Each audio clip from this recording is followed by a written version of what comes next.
In this video, I'm going to show you how to add a discussion forum to a specific folder that you've created in your, say, content area.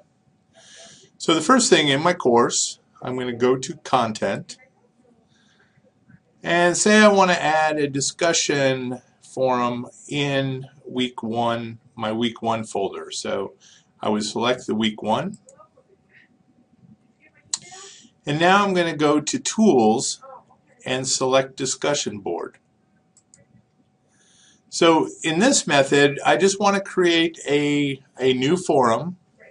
And so this is a pretty straightforward way of doing that. So the first thing I want to do is scroll on down and select Create New Forum. I need to give it a title. So I'm going to do some copying and pasting. And let me add this also to the description. So I want to provide some instructions for the students on what they need to do. And I've spread this out a little bit. I will go down the page, make sure that it is available, decide what other options that I wish to set. I'm going to leave it as standard view. There's no grading in this forum. And once again, if you decide that you want grading, if you select Grade the Forum, that will add something to your grade center. If you grade threads, every single thread, say students create threads, that will add something to the grade center. So check this one with care. Decide if individuals are allowed to subscribe. So I will allow that to occur.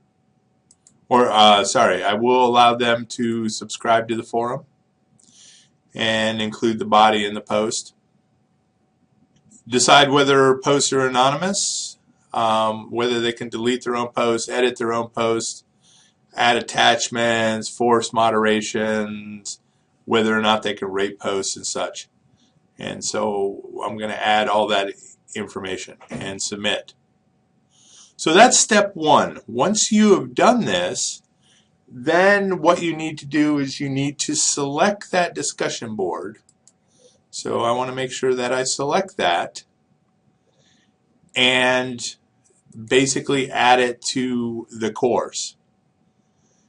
So this looks like you're recreating this, but you're not. What you're doing is, now that you've created this forum, you want to actually create that link or that information and make it available in that folder on your course. So you have to go through and do this.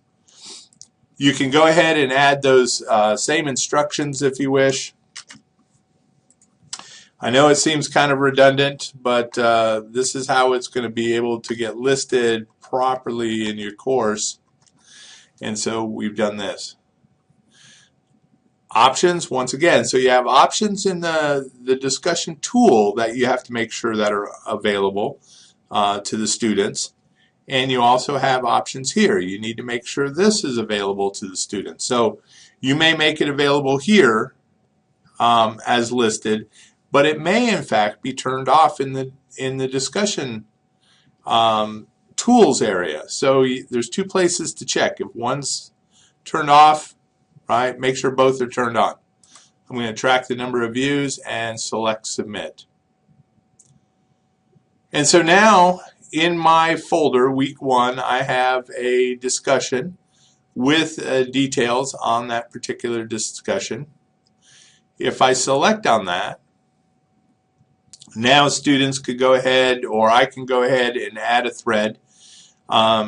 Different trains of thought here. You may want to create your own thread and have students reply, or you may want students just to be able to create their own threads, depending on what your purpose is. So I'm going to select Submit. First thing I see are my instructions, what I want them to do. So my first thread, actually it's probably not my first because I've done it a couple times. So here's my input to the discussion. I can attach files because I've been allowed, and I will submit. So now there's a thread here. If we go back out to the content, I can check in week 1. There's my discussion. I can drill down in that and I can see the threads. That's good. And in a previous video, I showed how to put a link to the discussion list. If I check this, I should be able to see 2 discussions that are happening. And that's an option of adding that discussion board either to your menu or inside a folder on your course. So we have options, and I will show one more video on another option. But this is it for now on how to add a new discussion board.